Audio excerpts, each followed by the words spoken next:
Emperor Zokhan paced back and forth in his massive throne room like a caged beast.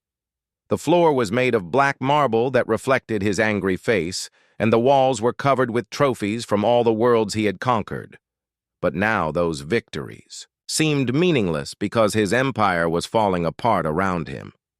3 days had passed since the outer rim stations went dark, and the situation was getting worse every hour. Entire star systems were no longer responding to his commands. Military bases that had stood for decades were being captured by an enemy no one could see. Supply lines that had fed his armies for years were being cut one by one. General Kavtar stood before the emperor with his head bowed in shame. "Half of our territory has gone silent, Your Majesty," he reported in a voice that shook with fear. "Our best commanders are sending desperate messages asking for help, but when we send reinforcements, they disappear."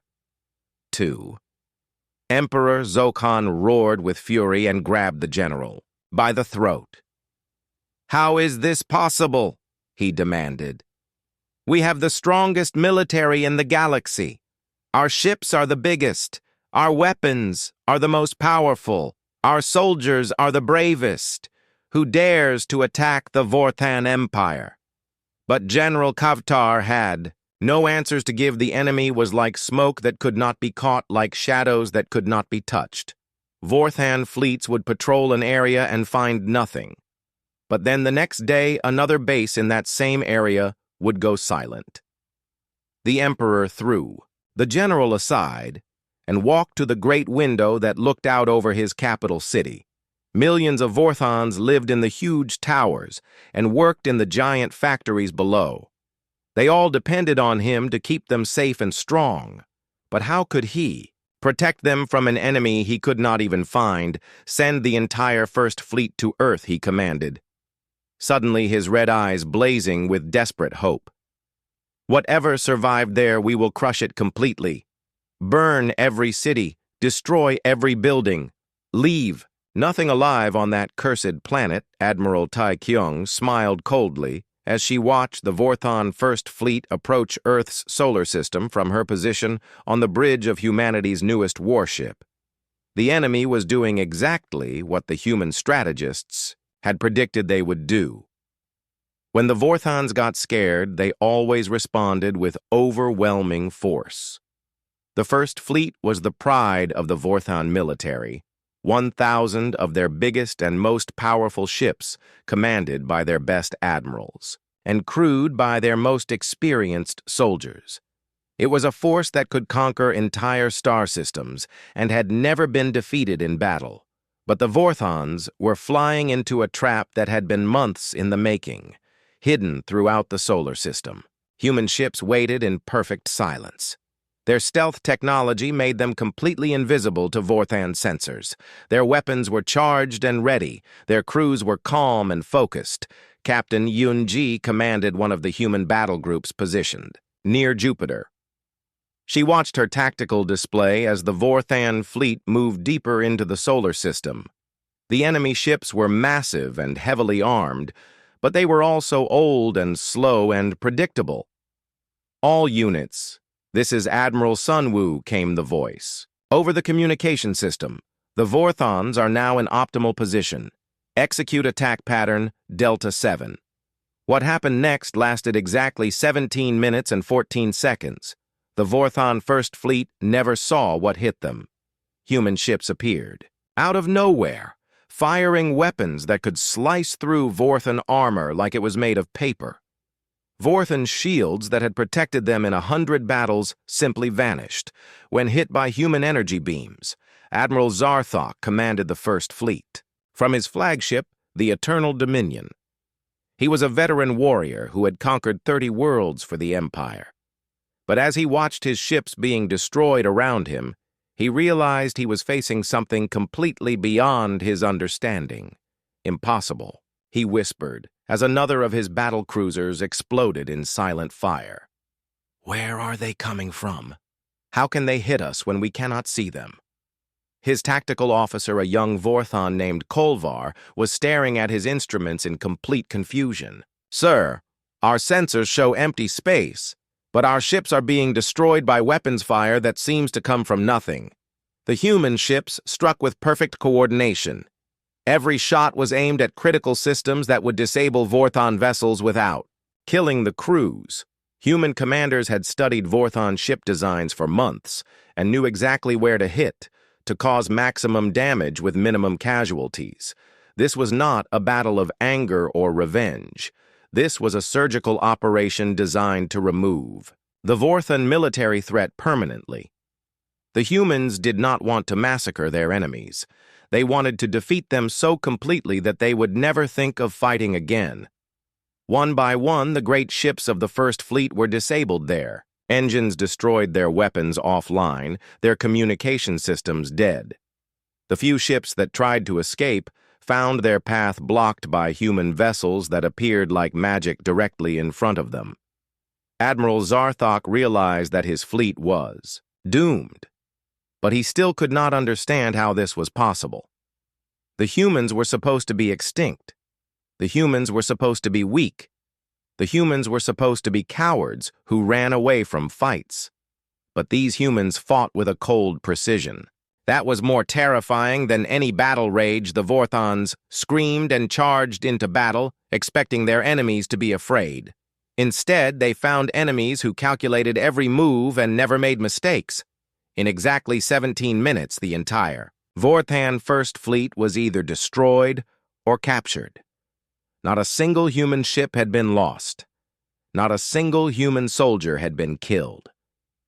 The most powerful military force in galactic history had been swept aside like dust, but the humans were not finished with their reckoning. While the Vorthons reeled from the destruction of their first fleet, human strike teams were already moving against targets throughout the Empire.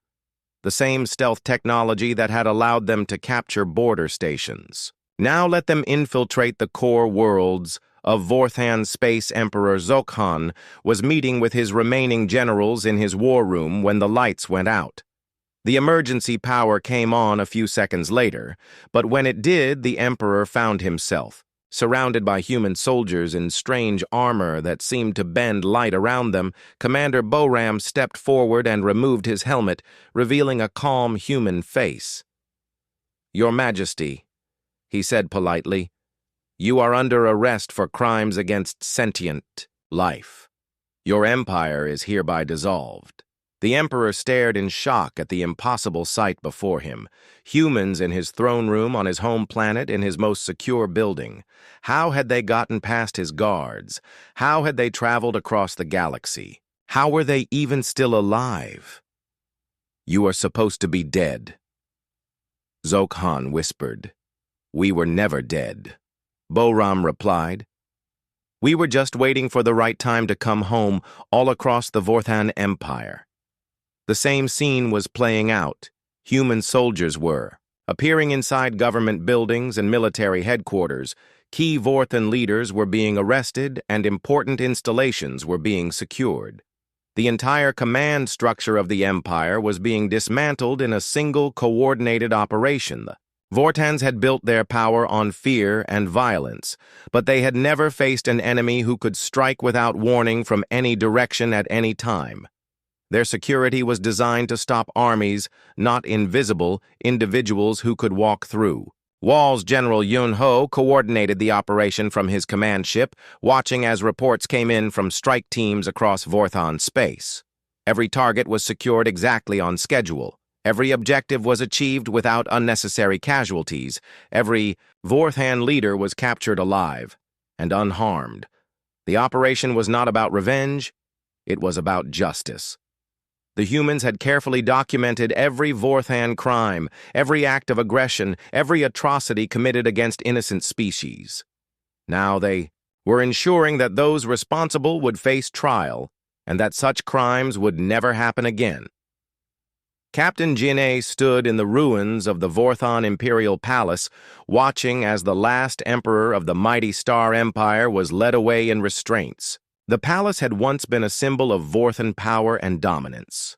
Now it was just an empty building where justice had finally arrived. Dr. Mirai monitored galactic communication channels as news of the Vorthon Empire's fall spread throughout known. Space species that had lived in fear for generations were learning that their oppressors were gone. Species that had been conquered were discovering that they were free. The galaxy watched in stunned amazement as the Vorthon Empire simply ceased to exist. One day, they had been the most feared power in known space. The next day, they were history, and through it all, the humans had barely needed to raise their voices. This was humanity's message to the galaxy, written in actions rather than words. Anyone who thought they could prey on the innocent would face consequences. Anyone who believed that might makes right would discover that sometimes right is mightier than might. The reckoning was complete, but humanity's work was just beginning. Now they had to build something better in place of what they had destroyed. The Vorthon Border Station. Kethmar was the biggest and strongest fortress in the outer rim of their empire. It was built like a giant metal star with weapons pointing in every direction. The station was so huge that it had its own artificial gravity and could hold 50,000 Vorthon soldiers. Commander Velthar walked through the main control room, feeling very proud of his command. The station had sensors that could detect enemy ships from 3 star systems away. It had enough firepower to destroy an entire invasion fleet. The walls were made of the strongest metal in the galaxy, and the shields could stop any known weapon. No enemy has ever gotten past Kethmar, he told his officers during their morning briefing. This station has protected the Empire for 20 years, and it will protect the Empire for 20 more years. The humans are gone, and even if they came back, they could never break through our defenses. But Commander Velthar did not know that someone was already inside his station. Someone who had walked through his walls like they were made of air. Someone who had been watching and listening and learning for the past 3 days. Commander Boram stood in the shadows of the station's main power core, completely invisible to everyone around him. His stealth suit was technology that the Vorthans had never seen before. It bent light around him and blocked heat sensors and made no sound when he moved. The human stealth technology had been developed during the evacuation from Earth. While the Vorthons celebrated their easy victory, human scientists had been working day and night to create new ways to fight. The stealth suits were just one of many surprises they had prepared. Boram spoke into his communicator. Using a frequency that Vorthon equipment could not detect, all teams report status. He whispered, "Team 2 is in position at the Weapons Control Center," came the reply from Sergeant Minho Team. 3 has reached the shield generators, reported Corporal. Sujin Team 4 is standing by at communications, said Lieutenant Dongwu Boram, smiled inside his helmet. 12 human soldiers had infiltrated the most secure military base in Vorthon space, and no one had even noticed they were there. The Vorthans were about to learn their first lesson about fighting humans. Execute Phase 1. Boram commanded. What happened next took exactly 4 minutes and 37 seconds. The station's shields flickered and died. The weapons systems went offline. The communication arrays stopped working.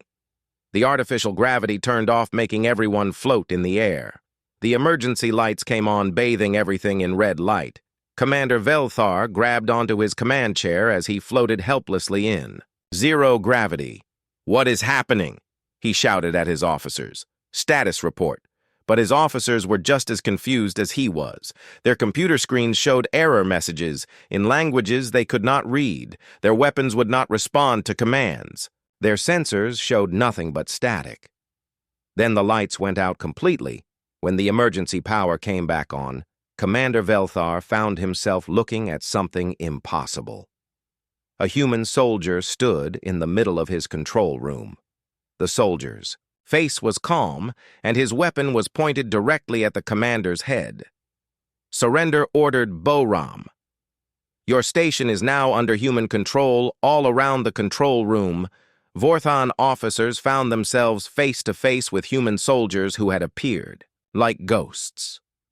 The humans had taken control of the entire station without firing a single shot, without setting off a single alarm, without anyone even knowing they were under attack. "How is this possible?" Commander Velthar asked. His voice shook with fear and confusion. "You made a mistake," Boram replied calmly. "You thought humans were weak, because we left Earth without fighting. But we did not leave because we were afraid. We left because we needed time to prepare. At the same moment that Kethmar station was being captured, 11 other major Vorthan military bases were experiencing the same fate. Human strike teams had infiltrated deep into Vorthan space using ships that could not be detected by any known sensor technology. The Vorthan Empire had built their defenses to stop big fleets of enemy warships. They had never imagined that their enemies might sneak inside using technology they did not understand. The humans had studied Vorthan military doctrine for months and had found all the weak points. General Yunho watched the tactical display from his command ship as reports came in from all the strike teams. Every target had been taken exactly on schedule. Every Vorthan commander had surrendered when faced with the impossible. Sight of human soldiers inside their secure bases. Phase 1 complete, he reported to Admiral Sun Wu. "All Outer Rim installations are under our control. No human casualties, no unnecessary Vorthan casualties, all objectives achieved." Admiral Sun Wu nodded with satisfaction. The first part of their plan had worked perfectly.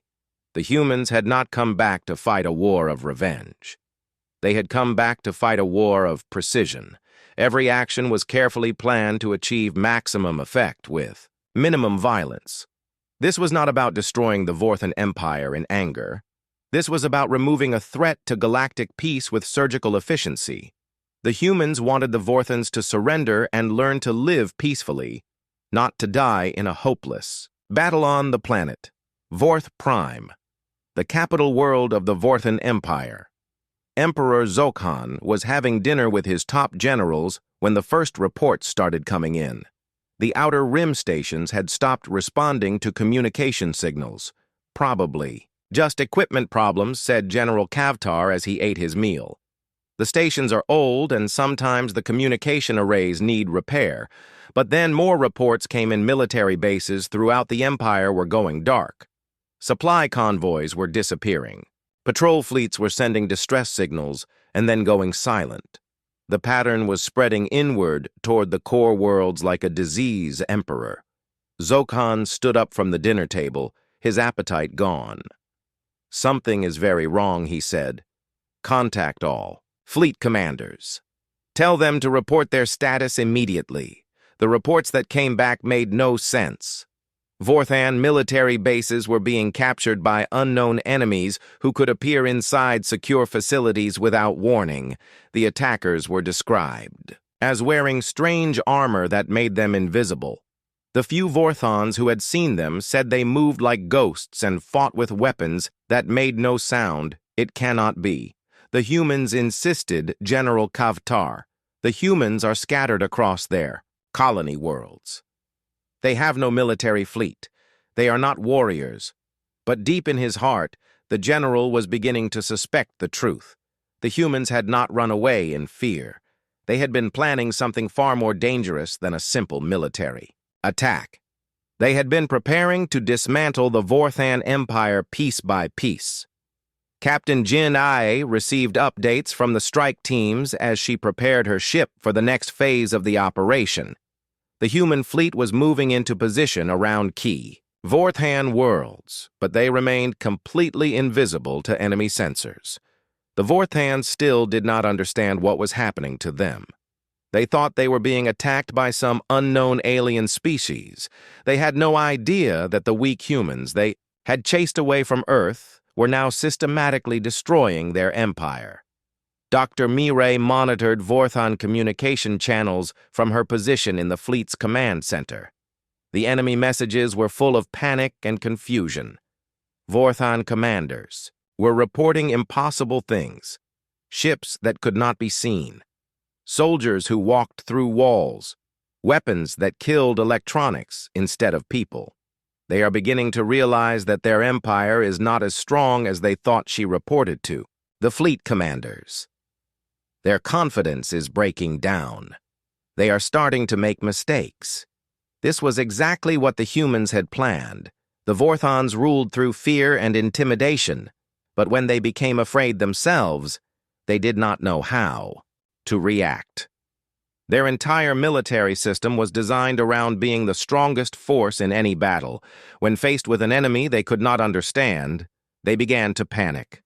Lieutenant Colonel Tae-kyung smiled as she read the intelligence reports from inside Vorthon space.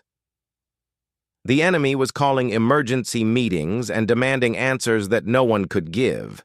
They were moving their fleets randomly, trying to protect targets they could not identify. They were broadcasting threats and warnings to an enemy they could not find. The Vorthon Empire was discovering what it meant to be the weak ones in a fight, and the humans were just getting started. The Outer Rim installations had been the easy targets. Now it was time to move against the real. Centers of Vorthon Power Admiral Sun Woo gave the order that would begin the next phase of humanity's return to the galaxy. All units advanced to Phase 2 positions he commanded. The Vorthon Empire is about to learn that there are consequences for attacking the innocent. The human fleet moved through space like a shadow falling across the stars. The Vorthans had built their empire on the belief that might makes right. Now they were about to discover that sometimes the mightiest force is the one you never see coming. The big meeting room of the Galactic Council was full of noise and worried voices.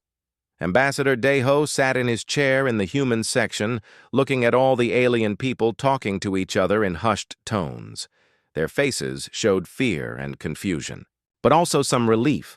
The mighty Vorthon Star Empire had just told everyone about their newest win. They had taken over a small blue planet called Earth in a faraway part of the galaxy. The planet was in what the aliens called a spiral arm where not many important things happened. General Kavtar stood up at the center of the room. His body was covered in dark green scales that caught the light. His yellow eyes looked around the room with pride and cruelty. He was tall and strong like all Vorthon warriors. His voice was deep and scary when he spoke. Another primitive world falls to Vorthon. Glory, he said with a big smile that showed his sharp teeth. These humans put up no fight at all. They simply vanished like smoke in the wind. The other aliens in the room made different sounds. Some clicked their bug-like mouths. Others made low humming noises with their throats. The Shikari delegate was a big insect-like creature with 6 arms. He clicked his mouth parts nervously, while his big black eyes looked around the room. At least there was no bloodshed this time, the Shikari said in his clicking voice. We have seen too much death when the Vorthons take new worlds, but General Kavtar laughed a cold sound that made everyone uncomfortable. It was strange, he said, shaking his big head. The humans just left. Everything was empty when we arrived. Their cities were clean, but no people anywhere. Their ships were gone. Their armies were gone. Even their pets were gone. Ambassador. Daeho listened to every word, but his face showed nothing. He was a middle-aged human with gray hair and kind eyes, but right now those eyes were very cold.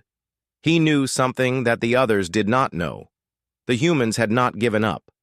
The humans had not been scared away. The humans had made a choice. Daeho remembered his grandmother back on the human colony world of New Seoul. She used to tell him stories about the old country on Earth. She told him about wars and how sometimes the smartest thing to do when a big enemy comes is not to fight right away. Sometimes you leave and plan and wait until the right time. The Vorthon general kept talking about how easy it was to take Earth. He said the human cities were like gifts waiting for them. Beautiful buildings and clean streets, and no one to stop them from taking everything. They had renamed all the human cities with Vorthon names. They had put their flags everywhere. They had moved their own people into human homes. The humans had farms that grew food, and factories that made things, and schools where children learned. All of this now belonged to the Vorthans. They were very happy about this. The Emperor would be pleased. General Kavtar said, but Daiho knew the truth. The evacuation of Earth had not been panic or fear. It had been the most organized thing humans had ever done. 9 billion people had left their home planet in perfect order. No one was left behind. No one panicked. No one cried on the news cameras. They just packed up their most important things and left. The Vorthan Empire was the strongest military power in the galaxy. They had big ships with powerful weapons. They had conquered hundreds of worlds. Their soldiers were trained from birth to fight and kill. They ruled through fear, and everyone knew it. When the Vorthans told a planet to surrender, most planets did surrender right away. The few that tried to fight were destroyed quickly. The Vorthans would kill everyone and take everything. That was how they had built their empire. But Earth had been different. When the Vorthan fleet arrived in the solar system, they expected to see human ships trying to fight them. They expected to receive messages begging for mercy. They expected the humans to offer them gold and resources in exchange for their lives. Instead, they found nothing. The planet was empty, but not destroyed. The cities were clean, but no people lived in them. The spaceports had no ships. The military bases had no soldiers. The government buildings had no leaders. It was like everyone had just disappeared. The Vorthan soldiers had walked through empty human cities like ghosts. They found food still warm in kitchens. They found books still open on desks. They found children, toys still scattered on floors. But no humans anywhere. Some of the younger Vorthan soldiers had been scared by this. They whispered that maybe the humans had magic powers that let them vanish. Maybe this was a trap. Maybe something bad would happen to them. But the older soldiers just laughed and told them to stop being silly. General Kavtar finished his report and sat down. The room was quiet for a moment. Then other delegates started asking questions. They wanted to know where the humans had gone. They wanted to know if the Vorthans had found any clues. We searched everywhere.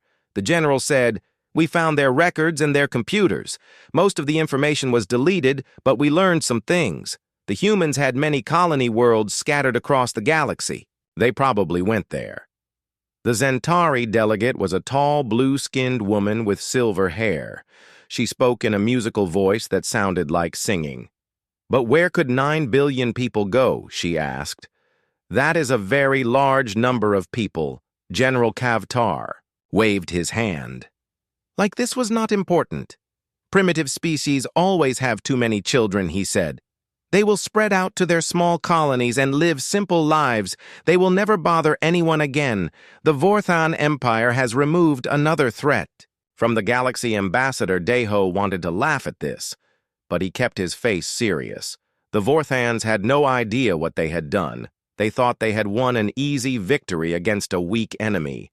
They thought the humans were running away in fear, but Daiho knew better. He had been getting secret messages from human agents across the galaxy.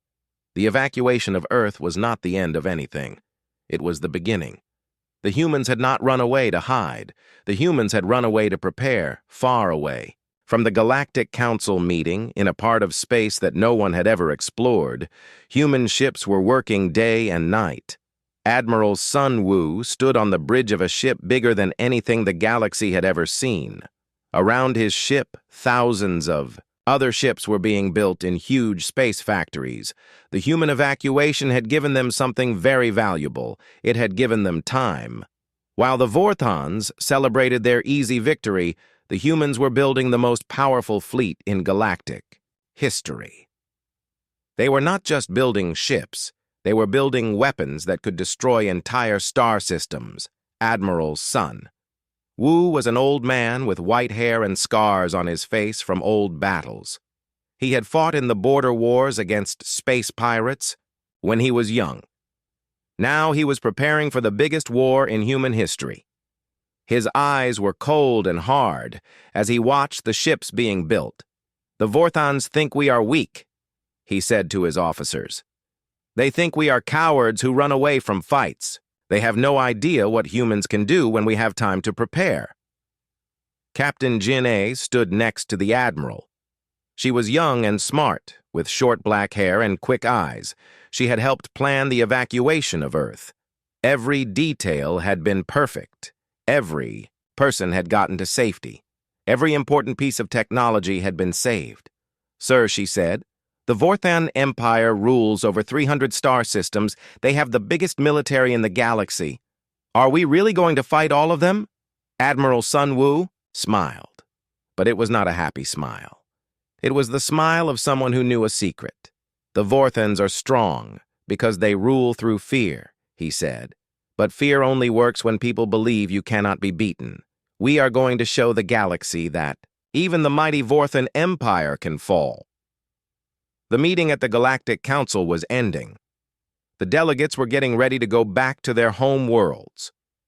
Most of them felt relief that the dangerous humans were gone from the galaxy. The Vorthans were happy with their new planet. Everyone thought the crisis was over, but Ambassador Daeho knew the truth as he walked out of the meeting room. The Vorthans had not conquered Earth. They had awakened something much more dangerous than they could imagine. The humans were coming back, and when they did, the galaxy would never be the same again. 6 months had passed since the Vorthan Empire took over Earth, and Emperor Zokhan was having the biggest celebration in Vorthan history. The Emperor was even bigger and more scary than General Kavtar. His black scales shined like metal, and his red eyes glowed with evil pleasure. He stood on a platform that used to be the human presidential building in Washington, but now it had a new name. Zokhan Victory City. Thousands of Vorthan soldiers marched through the empty human streets. There, heavy boots made loud sounds on the concrete. Their weapons gleamed in the sunlight. Behind them came the Vorthan colonists who would live in the human houses and work in the human factories. They were all very happy because taking Earth had been so easy. Emperor Zokhan raised his massive arms to the sky and roared with joy. "The mighty Vorthan Empire grows stronger every day," he shouted to his people. "These weak humans gave us their beautiful world without even trying to stop us. This proves that we are the greatest species in the galaxy." The Vorthan crowd cheered and made loud battle cries. They had turned the human museums into Vorthan temples. They had painted over human art with Vorthan symbols. They had destroyed human history books and replaced them with stories about Vorthan victories. The beautiful blue planet that humans had loved for thousands of years was becoming a Vorthan world. But far away in the darkness of space where no Vorthan had ever traveled, Captain Jin-A was reading reports that made her very angry. She sat in her command chair on a human warship that was completely invisible to enemy sensors. The ship was bigger than a Vorthan battlecruiser, but it made no sound and gave off no heat that could. "Be detected. Lieutenant Hyun-soo brought her the latest intelligence from their spy network on Earth." His young face was tight with controlled rage, and his hands shook a little as he handed her the data pad. "Captain, the Vorthans are using our hospitals as army barracks," he said in a quiet voice. "They have soldiers sleeping in the rooms where human doctors used to save lives." Jin-A read the report carefully. Every word made her more determined to make the Vorthans pay for what they had done. "They have turned our schools into weapon storage buildings," she said. Her voice was calm, but her eyes were like ice. "They are keeping bombs and guns in the places where human children used to learn and play." The spy reports showed everything the Vorthans were doing on Earth. They had taken the great human libraries and burned most of the books. They kept only the technical manuals that could help them understand human technology. Everything else was destroyed because they said human culture was worthless. They had found the human art galleries and broken most of the paintings and sculptures. They said human art was ugly and weak.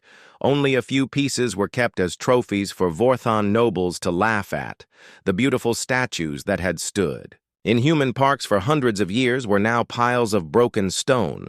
Sergeant Boram entered the command center with more bad news from the intelligence team. The Vorthans have started using our religious buildings as entertainment centers, he reported. They are holding gladiator fights in the churches and temples. They think it is funny to make their soldiers fight where humans used to pray.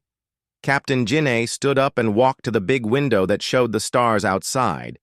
In the distance, she could see the lights of the massive human fleet that was still growing every day. Hundreds of ships were being built in secret shipyards that the Vorthans did not even know existed. Dr. Mireille, the chief scientist of the human fleet, came to see Jinne with exciting news. She was a small woman with bright eyes and quick hands that were always moving when she talked. She carried a tablet computer that showed her latest research. Captain, I have finished analyzing the Vorthan technology, she said with a big smile. We now understand their weapons better than they do. Their energy shields work on a frequency that we can easily disrupt. Their communication systems use codes that our computers can break. In seconds, Jin-Ae looked at the technical data that Dr. Mireille showed her. The Vorthans thought their technology was the most advanced in the galaxy, but human scientists had been studying it for months.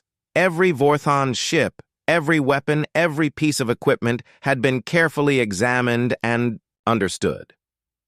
What about their military tactics? Jin-Ae asked. Dr. Mireille switched to another screen on her tablet. They always attack with overwhelming force, she explained. They believe that if they bring enough ships and soldiers, the enemy will surrender. Without fighting. They have never had to deal with an enemy that fights smart instead of fighting hard. This was the big difference between humans and other species in the galaxy. When most species fought wars, they tried to be brave and honorable. They would meet their enemies in fair battles and fight until one side won or lost. But humans had learned to fight differently. Humans studied their enemies carefully. They learned everything about how their enemies thought and acted. They found weaknesses that could be exploited. They made plans that took months or years to complete, and when they finally attacked, they made sure they would win completely. Commander Yun Ho was in charge of training the new human soldiers who would fight, the Vorthans. He was a tough old warrior with many scars from previous battles, but he had never trained soldiers for a war like this one. The recruits came from all the human colony worlds, young men and women who had grown up hearing stories about Earth, and now wanted to help take it back. They were angry about what the Vorthans had done, but Commander Yunho taught them to use that anger in a smart way. Remember, he told them during training sessions, anger can make you strong, but it can also make you stupid. The Vorthans are angry fighters. They roar and charge and try to scare their enemies. We are going to be cold fighters. We think and plan and strike at the right moment. The human soldiers learned to use weapons that were completely silent. They practiced moving through enemy territory without being seen or heard. They studied Vorthan psychology so they would know how their enemies would react in different situations. Every day, more ships joined the secret human fleet. Some were warships designed to destroy Vorthan battle groups. Others were support ships that could repair damaged vessels or supply food and weapons. Still others were special ships built for missions that no one talked about openly. Admiral Sunwoo walked through the ship construction yards every morning looking at the progress. The humans were not just building a fleet to attack the Vorthans. They were building a fleet that could control the entire galaxy if necessary. The Vorthans had made a terrible mistake when they took Earth. They thought they were conquering a weak species that would never fight back. Instead, they had awakened the most dangerous enemy they could ever face. On Earth, the Vorthan colonists were enjoying their easy life in the abandoned human cities. They had no idea that invisible human ships were watching them from orbit. Every day, human agents took pictures and made maps of where the Vorthans were living and working. The Vorthans had built new military bases on Earth, using human construction equipment. They thought they were making their new world more secure, but they were actually making it easier for the humans to plan their attack. Every Vorthan base was being studied, and every weakness was being recorded. Lieutenant Colonel Tae-kyung was in charge of the intelligence-gathering operation. She had trained as a spy before the war, and now she commanded a network of agents throughout Vorthon space. Her people could get in and out of enemy territory without anyone knowing they had been there. "The Vorthons are getting lazy," she reported to Admiral Sunwoo during their daily briefing. "They think they have won the war, so they are not being careful about security. Their guards fall asleep at their posts, their officers spend more time celebrating than watching for threats." This was exactly what the humans had been waiting for. The longer the Vorthons felt safe and confident, the easier it would be to surprise them when the time came to strike. The human fleet was almost ready, and soon the Vorthans would learn what it meant to make humans angry. But the humans were not planning to just attack and destroy the Vorthan Empire. They were planning something much more complete. They wanted to make sure that no species would ever again think they could conquer other worlds just because they had bigger armies. The storm was gathering in the darkness between the stars. Soon it would break over the Vorthon Empire with a force that would shake the entire galaxy, and when it was over, the universe would remember that humans were not a species to be underestimated. 5 years had passed since the fall of the Vorthon Empire, and the galaxy had settled into a peace that most species had never experienced in their lifetimes. Trade ships moved freely between star systems without fear of piracy or conquest. Scientific expeditions explored new worlds without worry about military interference. Young people from dozens of different species worked together on projects that would have been impossible under the old system of fear and suspicion Captain Jin-A commanded. Her patrol ship, as it moved through the Outer Rim territories where pirates and smugglers once operated freely.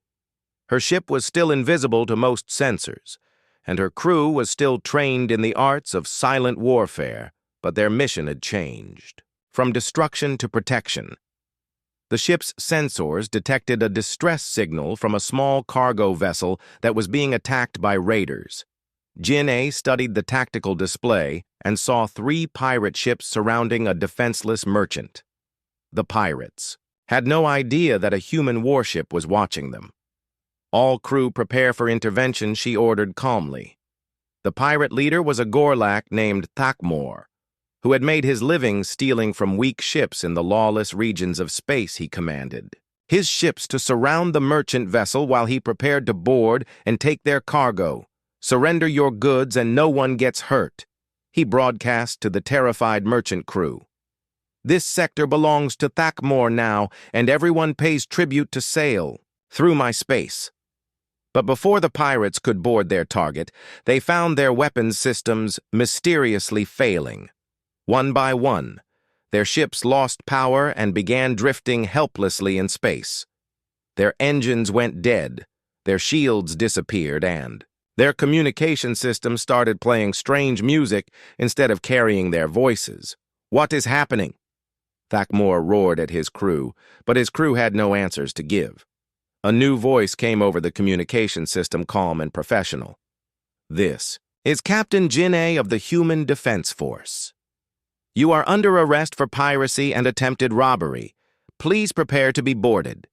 Thakmor looked around wildly, trying to see where the human ship. The Galactic Council emergency session was unlike anything in the recorded history of civilized space representatives from hundreds of different species sat in complete silence as they watched the massive display screens that showed the evidence. Admiral Sunwoo was presenting to them. The great meeting hall that had once buzzed with nervous whispers was now so quiet that the sound of breathing could be heard. The alien delegates stared at the documentation that proved every crime the Vorthon Empire had committed over the past 2 centuries. Admiral Sunwoo stood at the center of the hall wearing a simple human military uniform that looked plain compared to the elaborate robes and armor of the alien representatives, but his presence commanded more respect than any fancy clothing could have achieved. "The Vorthon Empire is dissolved," he announced in a calm voice that carried clearly to every seat in the hall. "Their territories will be returned to their original inhabitants. Their military assets will be destroyed. Their leaders will face trial for crimes against sentient life. The Shikari delegate clicked his mandibles nervously and raised one of his 6 arms to ask a question. Admiral Sunwoo, what authority do humans claim to dissolve an empire that ruled 300 star systems? Sunwoo looked directly at the insect, like alien with eyes that were completely without anger or hatred. The authority of justice, he replied simply, when a government exists only to cause suffering to others, it loses the right to exist. The Vorthan Empire conquered worlds, not to build civilization, but to feed their own cruelty ambassador. Daeho watched the faces of the other delegates and saw fear, respect, and confusion mixed together. In equal measure, they had never seen anything like humanity's perfect silent war. The humans had appeared from nowhere, destroyed the galaxy's greatest military power, and done it all without seeming to break a sweat. The Zentari delegate stood up. Slowly, her tall blue form, elegant even in her obvious nervousness. What do humans want from the rest of us? She asked in her musical voice. Will you now rule the galaxy as the Vorthans did? Nothing. Sunwoo replied, and the simple words seemed to echo. In the silence, we want to be left alone. But we also want the galaxy to know that anyone who thinks they can prey on the innocent will answer to us. Dr. Mirai activated a holographic display that showed the current state of former Vorthan territory. Human ships were already in position around every world that had been conquered by the Empire. But these ships were not there as occupying forces. We are establishing research stations and medical centers throughout former Vorthan space, she explained. To the assembled delegates, we will share our technology freely with any species that wants to learn and grow peacefully. The display showed human doctors working alongside alien medical staff to treat species that had been neglected under Vorthan. Rule human engineers were helping to rebuild infrastructure that had been damaged during the conquest years. Human teachers were setting up schools where young aliens could learn about science and art and cooperation instead of war and domination. The Gorlak representative was a massive creature covered in thick gray hide. His deep voice rumbled through the hall like distant thunder. Why should we trust humans not to become conquerors themselves? He asked. You have proven you can destroy any military force in the galaxy. Captain Jin-A stepped forward to answer this question. She had been chosen to speak because her role in the war had been defensive rather than aggressive. Look at our actions, she said simply, not our capabilities, we could have destroyed every Vorthan ship and killed every Vorthan soldier. Instead, we captured them alive. We could have taken their worlds for ourselves. Instead, we are giving them back to their original owners. The evidence was undeniable. Human forces had shown incredible restraint during their campaign against the Vorthans. Every military action had been designed to disable rather than destroy. Every strike had been precisely calculated to minimize casualties. Human soldiers had risked their own lives to avoid harming innocent Vorthan civilians. The Rillan delegate was a small, furry creature with large eyes that showed great intelligence. What about Earth, she asked. Will humans return to live on their homeworld? Admiral Sunwoo smiled. For the first time during the presentation, Earth will be restored to its natural state. He said, the Vorthan modifications will be removed, and the planet will be allowed to heal. But humans have learned that depending on a single world makes us vulnerable. We will continue to live among the stars. This was perhaps the most important message humanity wanted to send to the galaxy. They were not seeking to recreate the old pattern of central empires ruling from single capital worlds. Instead, they were becoming something new, a distributed civilization that could not be conquered by attacking any particular target. Over the following months, the galaxy watched in amazement as the humans kept their promises.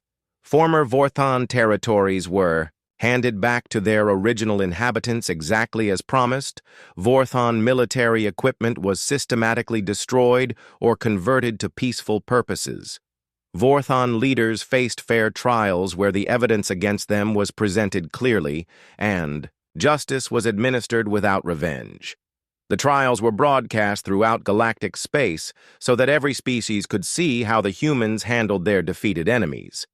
Former Emperor Zokhan stood in a simple courtroom, not a grand throne room, where his crimes were read aloud by judges from multiple species, including some Vorthons who had opposed their own government. "You are guilty of genocide against the Kalari people," the judge announced. "You are guilty of enslaving the population of Rigel 7. You are guilty of destroying the cultural heritage of 43 different civilizations." Zokhan had expected to be executed immediately after his capture, but instead he found himself facing a legal process that was more thorough and fair than anything the Vorthon Empire had ever provided for its own citizens. His lawyers were some of the best legal minds in the galaxy, provided free of charge by the human government.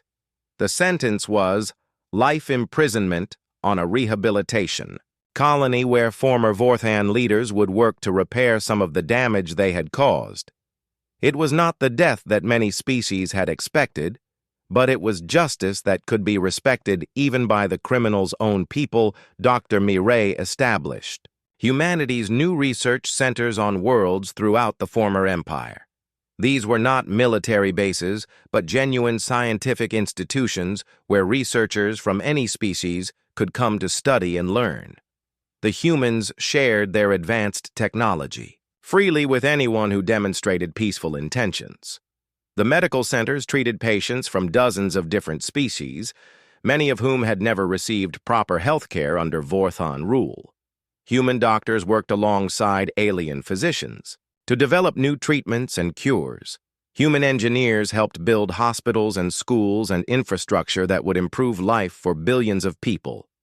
Lieutenant Colonel Tae Kyung commanded the new peacekeeping forces that patrolled the space. Between worlds, these forces were designed not to conquer or control, but to prevent the kind of aggressive expansion that had led to the Vorthon Empire's rise. The ships carried powerful weapons, but they also carried teachers, doctors, engineers, and diplomats.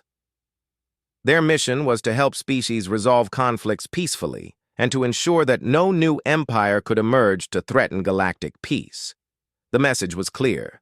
Humanity didn't want to rule the galaxy. They just wanted to make sure no one else could terrorize it. The age of galactic empires built on conquest and fear was over. A new age of cooperation and mutual protection had begun. Ambassador Dae Ho addressed the Galactic Council one final time before retiring from diplomatic service. "The universe has learned an important lesson," he said. "Strength without wisdom leads to destruction. Wisdom without strength leads to victimization.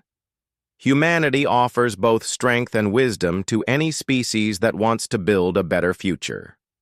The galaxy had discovered that sometimes the most powerful response to aggression was not to fight back with equal force. Sometimes the most effective response was to carefully, quietly, and completely remove the threat while building something better in its place, and in the depths of space, human ships continued their patient watch, making sure that this lesson would never be forgotten.